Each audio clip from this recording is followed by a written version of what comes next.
चलो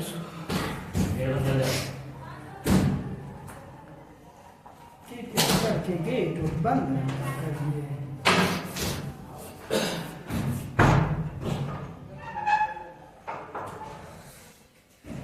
चलिए हम लोग 11th क्लास का फिजिक्स का पार्ट 2 पढ़ रहे हैं। कहाँ तक पढ़े थे कल? अपना स्टेट डायग्राम। वो जो डायग्राम था किसका था? डक्टाइल मटेरियल का था। डक्टाइल मटेरियल का था।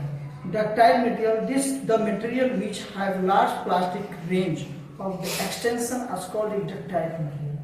मतलब एक ऐसा मटेरियल जिसमें काफी दूर तक बहुत जल्दी नहीं टूटता है, जल्दी ब्रेक नहीं होता है, इसकी सहने की ज्यादा क्षमता रखता है। जैसे मान लो एक आदमी है, दो लड़के को खड़ा कर दिए। एक लड़का ऐसा है जो बातें बात पर क्या कर रहा है, गुस्सा जाता है, तुमको देख लो और तुमसे लड़ जाता है। अपना भी कान का पार फोड़ता है, तुम्हारा भी फोड़ता है। एक होता है गांधी जी जैसा है, इधर एक झापड़ धरा, चलो भी इधर मारो, बस चुप रहो। तो वो उस कंडीशन, उस जब अंत हो जाएगा तब वो टूटेगा। वो वही क्या कहलाएगा? Ductile material. कितना भी फोर्स लगता रहेगा, वो एक्सटेंस होते रहेगा, बढ़ते रहेगा। प्लास्टिक रीजन क्रॉस करने के बाद ही क्या होता है, उसमें ब्रेक होता है। लेकिन ये तो डक्टाइल मटेरियल हो गया, समझ गए? डक्टाइल मटेरियल क्या होता है? हमने डक्टाइल मटेरियल का पहले बनाते अस्टेन का डायग्राम समझे थे कल। पहला हम किसका कल समझे थे?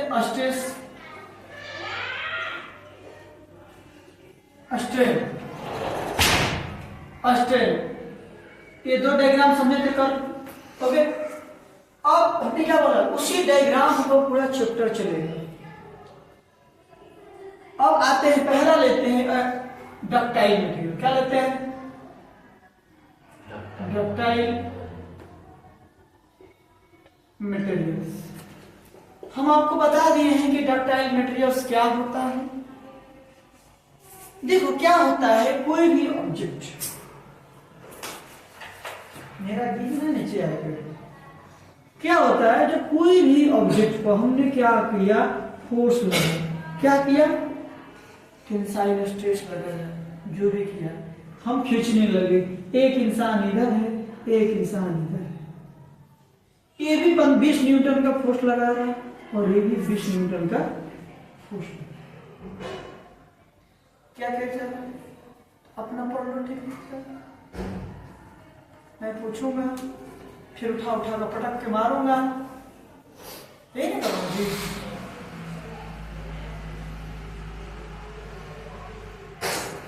अगर कंप्लीट हो गया तो देख सकते हैं। कंप्लीट हो गया, पहले जरूरत ना नहीं जरूरी है जी। ये डक्टाइल और ब्रिटल और जो मटेरियल बाद में पढ़ लेंगे, जो पढ़ना हो पढ़ो। तो जो भी हमारा डक्टाइल मटेरियल है, तो जो डक्टाइल मटेरियल को हम इस पर क्या करेंगे, फोर्स लगाएंगे। जैसे ही फोर्स लगाएंगे उसकी शेप में क्या होगा, कुछ चेंजिंग, कुछ हरकतें आने लगती है।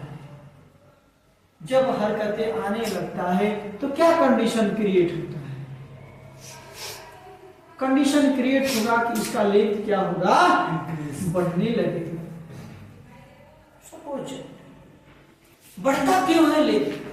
हमने एक्सटर्नल फोर्स लगाया। अब हम क्या करेंगे, हम घूमते फिरते आए, थोड़ा सा उसको क्या किया, उसको नीचे मान लो एक प्लास्टिक है, खींच खींच खींच खींच, देखो टूट गया। क्यों टूटा? खींचते खींचते खींचते क्या हुआ, क्रिटिकल को हटा है, उसका क्रिटिकल। ये मान लो एक ब्रिटल मटेरियल तार है, इसको हम कैसे भी ऐसे कर देते हैं, क्यों टूटेगा? नहीं टूटेगा। वो उस लोड को सहता है, चाहे कंप्रेस फोर्स लगाओ, चाहे टेंसाइल फोर्स लगाओ, चाहे शेयर फोर्स लगाओ, जो भी शेयर स्ट्रेस लगाना है, चाहे ऐसे करो, चाहे टेंशन फोर्स, जो भी करना है, जैसे भी करना है, वो सब क्या कहा जाता है, ये डक्टाइल मटेरियल की प्रॉपर्टी है। आइए हम ग्राफ के द्वारा समझते हैं। किसके द्वारा? ग्राफ के द्वारा समझते हैं कि जिंदगी कहाँ चल रही है ना जी। समझेंगे ना जिंदगी कहाँ चल रही है। हमने समझा था एक भाई साहब थे अस्टेन जी और एक साहब थे स्ट्रेस जी। स्ट्रेस साहब का काम था आपके अंदर हमेशा टेंशन देने का, और स्ट्रेन साहब का काम यही था कि आप जो टेंशन देंगे उसके अनुसार हमको फैलने वाला काम हमारा रहेगा, हम अपने स्टेट में चेंज करते रहेंगे। ध्यान देना, जहां स्ट्रेस लगता है वो समझ जाना एक तरह का वो फोर्स लगा रहा है। क्या लगा रहा है? एक तरह का फोर्स लगा रहा है। और जहां स्ट्रेन आएगा, जब तक स्ट्रेस नहीं होगा तब तक स्ट्रेन एग्जिस्ट नहीं करेगा, नहीं होगा। ओके, हुक्स लॉ के बारे में हम समझे थे। हुक्स लॉ क्या होता है? एक दूसरे के होते हैं डायरेक्टली प्रोपोर्शनल। हुक्स लॉ ने बोला था कि जितने भी कोई भी मटेरियल है जिसमें ट्विस्टिंग हो या बेंडिंग हो या कुछ भी हो, ऐसा जैसा फोर्स लगे उस सब पर क्या है? एप्लीकेबल है लॉ, हुक्स लॉ एप्लीकेबल है। बोले आते हैं आते कथा कहानी पाते हैं, भगवान शिव की महिमा चल रही है।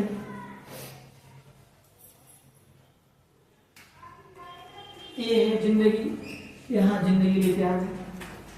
अरे मेरा मोबाइल पीछे बड़ा वाला भी है। हाँ, कंपनी दी है मोबाइल, अपनी नहीं है।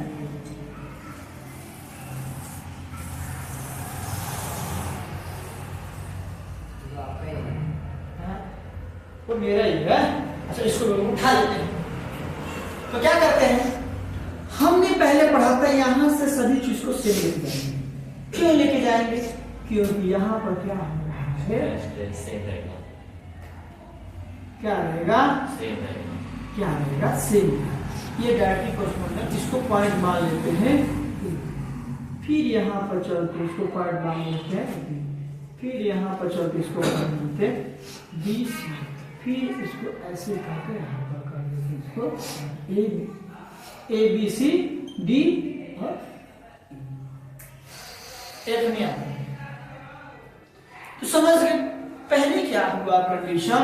जब हम यहां पर ये क्या होता है? डायरेक्टली प्रोपोर्शनल होता है। किसका? स्ट्रेस और स्ट्रेन।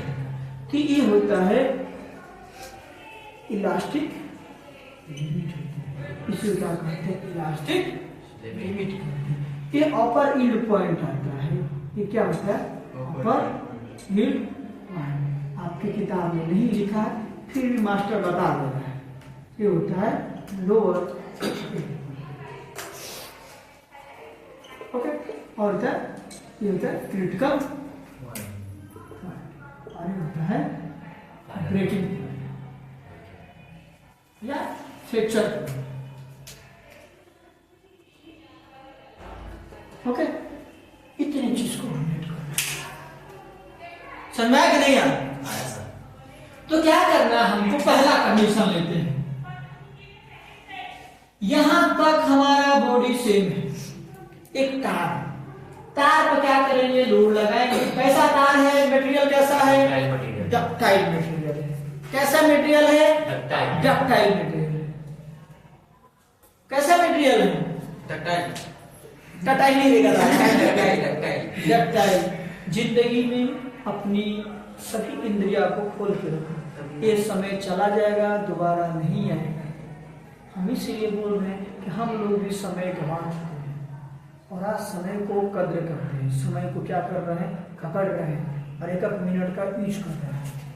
अगर मेरे सब कोई पूछे कि 24 घंटा का शेड्यूल बता, मैं 24 घंटा का शेड्यूल बता रहा हूँ आप लोगों के सामने। जो कंपनी से आना, फिर पढ़ाना, फिर खाना बनाना, फिर पढ़ना, फिर सोना, फिर सुबह 5 बजे जग जाना, फिर प्रोसीजर वही चल रहा है। समय नहीं मिलता है, समय आपके लिए रुका नहीं है, इसीलिए पूरा दम लगा दो, पूरा दम लगा दो। गर्लफ्रेंड बॉयफ्रेंड की जिंदगी छू, ये सब तो चल नहीं रहा है ना? सर ऐसा मोह आया है। अरे वो है ना 1 चेयर इक्वल टू 969 तो क्या करते हैं? देखो अभी तो यही मोबाइल निकालते, यहाँ तक हमारी जिंदगी बहुत सिंपल चल रही थी। क्या चल रही थी? अभी मोबाइल देखो, हम इसी पे लेके आते हैं। यहाँ तक जिंदगी सिंपल चल रही थी। अब हमने क्या किया? हमारे जिंदगी में कोई आ गया, हमारे नहीं, आपकी जिंदगी में, सबकी जिंदगी दिल गार्डन में कोई आ गया तो दिल गार्डन गार्डन हुआ। जैसे ही दिल गार्डन गार्डन हुआ, थोड़ा सा फोर्स लगा तो आपको अच्छा लगा, कोई बात नहीं, होता है, प्यार के लिए तो जान हाजिर है। थोड़ा सा और फोर्स लगा, थोड़ा आप में चेंजिंग आ गया। अब यहाँ से बाद इलास्टिक लिमिट के बाद और फिर अपनी जो समय गवा दिया, जो अपना पोजीशन गवा दिया, क्या समय पोजीशन दोबारा आएगा? नहीं आएगा, ये लिमिट क्रॉस कर गया। यहाँ के बाद वो आपके अंदर चेंजिंग लाने लगी, चेंजिंग लाने लगी। कैसे चेंजिंग लाई? आपका बिहेवियर चेंज हो गया, आपका तरीका चेंज हो गया, आपका पॉकेट से पैसा ज्यादा खर्चा होने लगा, ये सब चलने लगे। दूसरी चीज, वो थोड़ा और सख्त आई, थोड़ा गर्म मिजाज की थी, थोड़ा और सख्त आई, थोड़ा और फोर्स लगाई। फोर्स लगा के अब ऐसा पॉइंट आया, बोला देखो भाई, हमारी जिंदगी अब इतने तो स्टॉप करो, क्योंकि अब इससे अधिक हमारी शक्ति नहीं है। अब इससे दूंगा कि या तो मैं मर जाऊंगा या तुमको लेकर यहाँ पर क्या हुआ, तुरंत ब्रेक हुआ और रहा हुआ तुरंत वो अपने क्या किया, ब्रेक हो गया। चाहे लड़का हो चाहे लड़की, ये चल रहा है जिंदगी। आप क्या करो, यहां तो मत आने दो ना किसी को, इतने की लाइफ में अपना समय को यूज करो। ये कहता है डक्टाइल मटेरियल। ये ऐसे आदमी थे जो थोड़ा समझदार थे, तो यहां तक जिंदगी घिस के लाए। ये डक्टाइल साहब थे, ये मटेरियल का डक्टाइल। अच्छा, डक्टाइल मटेरियल होता क्या है, एक बार फिर समझ लेते हैं। इस पॉइंट को हम बोलते हैं प्रोपोर्शनल लिमिट यानी इलास्टिक लिमिट। यहाँ के बाद अगर ऑब्जेक्ट क्रॉस करता है लोड लगाना, तो उसके स्ट्रेस, मतलब यहाँ पर देखो, यहाँ पर क्या होगा, स्ट्रेस बढ़ेगा। जब स्ट्रेस क्रॉस करेगा तो क्या होगा, अपने ओरिजिनल शेप को वापस नहीं आएगा। इसके बाद इसको प्लास्टिक रीजन में चालू हो जाता है, यानी ओरिजिनल शेप में वो नहीं आएगा, क्योंकि जब लोड हटाएंगे तो कहीं ना कहीं उसमें चेंजिंग आएगा। ओके, अगर 2 मीटर का रहेगा तो 2.2 मीटर का हो जाएगा, 2.1 मीटर का हो जाएगा। लेकिन सोचेंगे तो 2 मीटर का एक्चुअल आ जाए तो it is not possible. Why? इसलिए क्योंकि इस पर हमने एक्सटर्नल लोड लगाकर उसकी प्रॉपर्टीज को, उसकी मैकेनिकल प्रॉपर्टी जो सॉलिड मटेरियल है, उसकी कंडीशन को, शेप को हम क्या कर रहे हैं, चेंज। तो जैसे ही इधर जाएंगे और चेंजिंग आते चली जाएगी, और यहाँ पर जैसे आएगी बोलेगी अब थोड़ा और फोर्स लगाओगे तो मैं टूट जाऊंगा, और उसके बाद जैसे और फोर्स लगता है क्या करता है, बॉडी मटेरियल ब्रेक हो जाता है। इन्होंने इतना लोड सा, देखो कि इतना लोड सा ना जी, इतना लोड, ये तो पहले से था, इतना लोड सा, ओके, इतना लोड सा, इतना कैलकुलेशन क्या है, तो इसका कैलकुलेशन हो जाता है इतना बीच के, इतना लोड सा लास्ट में। तो जब लास्ट में, तो ये कौन से मटेरियल था, ये था डक्टाइल मटेरियल। डक्टाइल मटेरियल का एक प्रॉपर्टीज होता है, एक मैकेनिकल प्रॉपर्टीज होता है, वैसा मटेरियल जिसको फोर्स लगता है तो काफी समय तक एक्सटेंड होते रहता है, बढ़ते रहता है, लेकिन उसके शेप में चेंज आते रहता है, जल्दी वो ब्रेक नहीं होता है।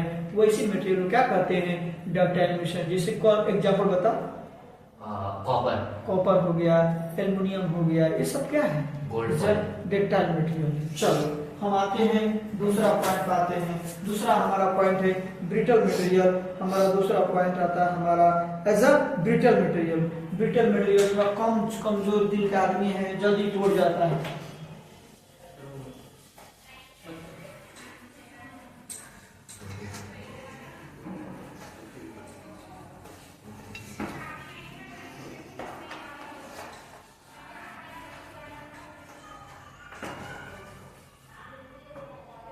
चलिए आते हैं, हम लोग पढ़ते हैं ब्रिटल मटेरियल। ब्रिटल मटेरियल, इसका भी डायग्राम वैसे ही बनेगा, सबका डायग्राम वैसे ही बनेगा। जितनी मटेरियल का स्टेट करते हैं, इसको रख लेते हैं, इधर स्टैंड रख लेते हैं, इसको जाएंगे और ऐसे तुरंत ब्रेक करते हैं। ये हो गया,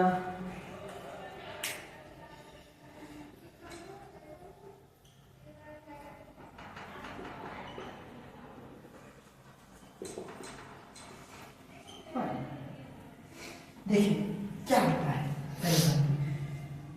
the material which have very small range of plastic extension. अब क्या है, अगर पूछा जाए डक्टाइल मटेरियल का इलास्टिक प्लास्टिक रेंज कितना होता है, ज्यादा होता है। क्या होता है, मैं दिखाता ना इतना ज्यादा, प्लास्टिक रेंज कितना होता है, ज्यादा होता है। लेकिन डक्टाइल मटेरियल का रेंज कितना, प्लास्टिक रेंज बहुत कम होता है। ये बोल रहा है, सॉरी ब्रिटल मटेरियल का, डक्टाइल मटेरियल क्या होता है, ज्यादा होता है, ब्रिटल मटेरियल का कम होता है। तो the materials which have very small range of plastic extension are called is brittle material. Such materials break as soon as the stress is increased beyond the elastic limit.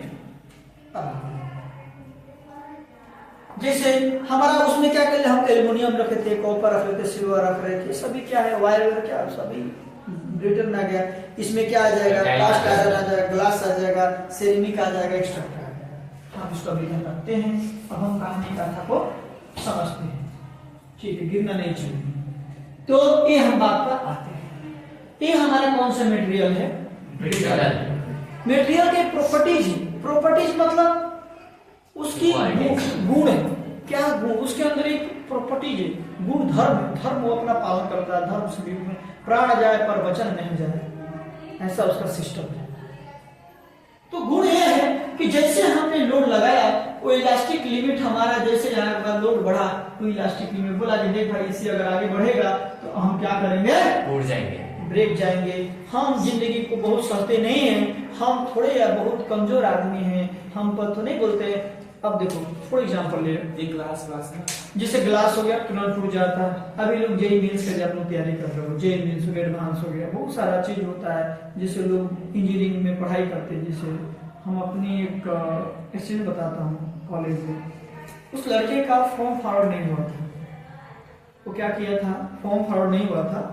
जिससे college में आज आप sessional का exam, मतलब semester exam होता है, तो college वाला फॉर्म फॉरवर्ड करता है एग्जामिनेशन फॉर्म भरने के लिए। वो इसलिए फॉर्म तभी फॉरवर्ड करेगा जब आपका फीस जमा रहेगा, आपका सभी सेशन जो भी प्रैक्टिकल जमा रहे, मतलब जो भी प्रैक्टिकल का जो भी मतलब गाइडेंस हो जमा रहेगा, फिर आप रेगुलर कॉलेज आते हैं वो भी आपका अटेंडेंस देखा जाएगा। सब कुछ देखने के बाद, आपका ट्रैक रिकॉर्ड देखने के बाद एक फॉर्म को फॉरवर्ड की जाती है, तभी आप फॉर्म को भरकर एग्जाम में बैठने लायक करते हैं। तो उसका क्या हुआ, तो फीस जमा नहीं था कुछ वजह से, क्योंकि भाई सबके पास तो पैसा होता नहीं, तो किसी के साथ मजबूरी होती है, तो उसका फीस जमा करना था। और वो क्या किया,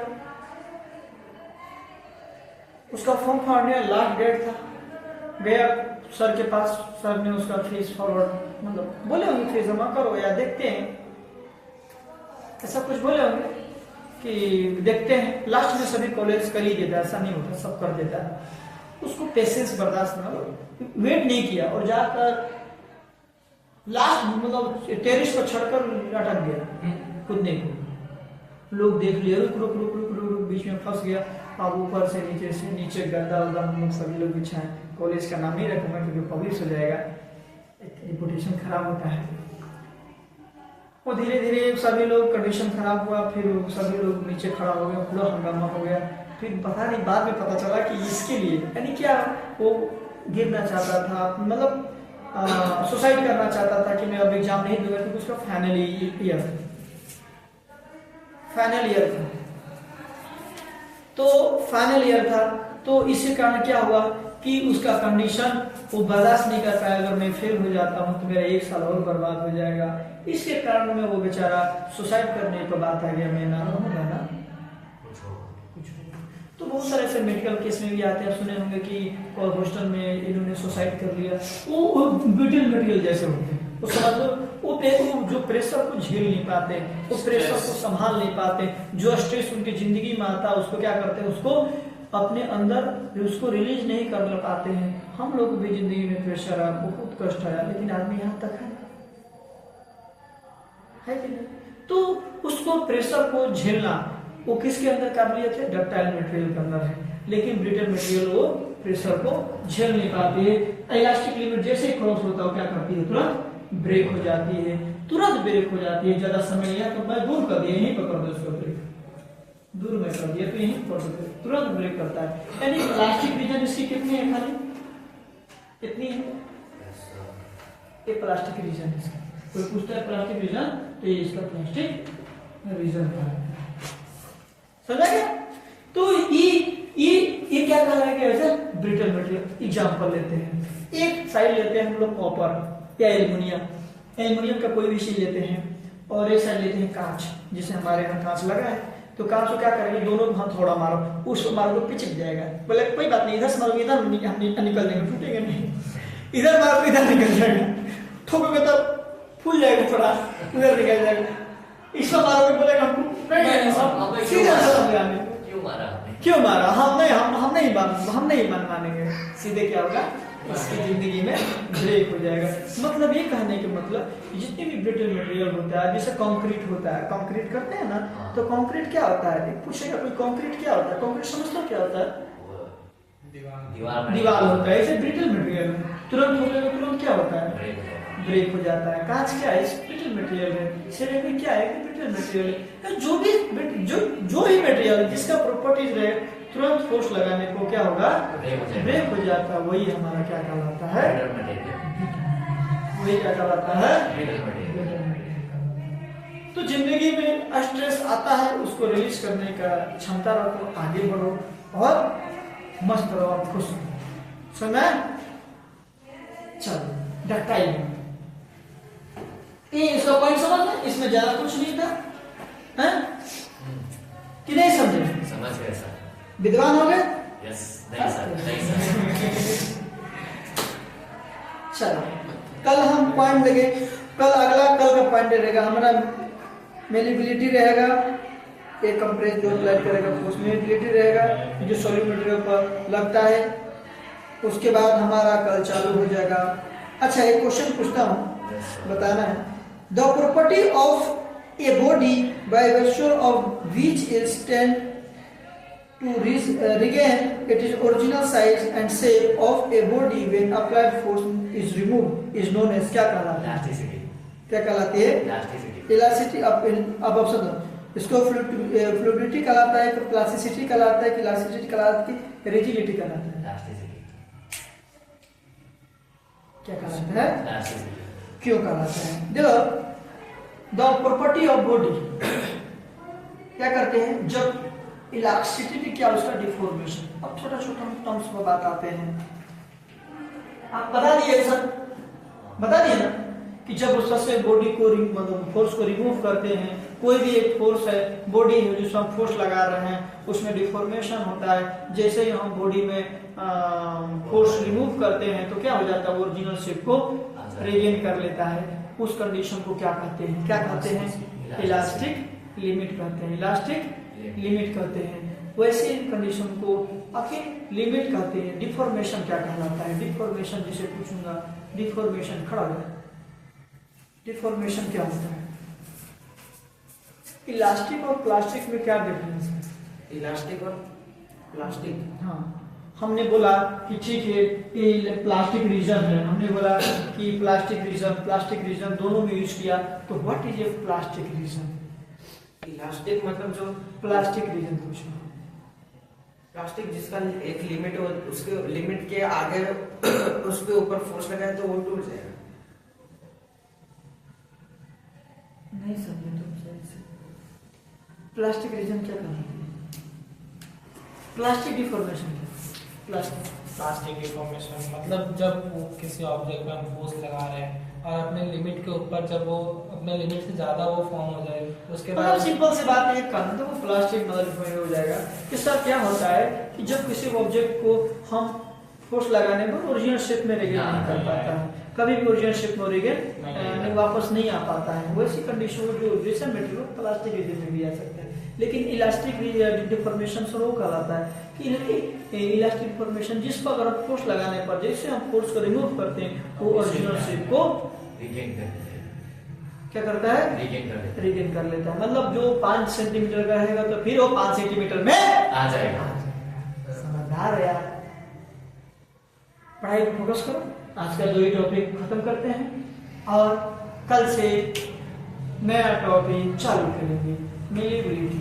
बता दे रहा हूँ, किसी फोर्स पर, बॉडी को फोर्स लगाने पर उसका जो सरफेस है वो बढ़ते जाता है, बढ़ते जाता है, बढ़ते जाता है, तो मोबिलिटी कहलाती है। बाद में लेते हैं, कर लेते हैं क्लास में, छोटा छोटा टर्म्स में लेते हैं, क्योंकि सर के ऊपर नहीं जाना चाहिए। ये डायग्राम सब में काम करेगा, इतना ध्यान रखना है आपको। ये diagram stress strain curve diagram आप समझ गए, चाहे आप बीटेक करेंगे, चाहे बैचलर ऑफ इंजीनियरिंग करेंगे, चाहे बैचलर ऑफ टेक्नोलॉजी करेंगे, जो भी करेंगे, आपको कभी भी फिजिक्स पढ़ेंगे जहाँ मटेरियल की बात आएगी, मटेरियल प्रॉपर्टीज की बात आएगी, वहां पर ये भगवान साहब जो हैं, प्रभु साहब, उसका नियम है, ये खड़ा हो जाएंगे, बोल मेरे लिए तुलाने नहीं पड़ेगा। ये भी क्या पता है, जितने भी मटेरियल है इस सब पर अप्लीकेबल हो, जिसमें ट्विस्टिंग हो, चाहे बाइंडिंग हो, चाहे कुछ भी हो, फोर्स लगना चाहिए, स्ट्रेस लगना चाहिए, उसमें हुक्स लॉ का एक्शन होता है। ओके, चलिए आज के लिए कथा कहानी खत्म करते हैं, कल से नए कथा कहानी के साथ प्रस्तुत होंगे। थैंक यू, बहुत बहुत धन्यवाद।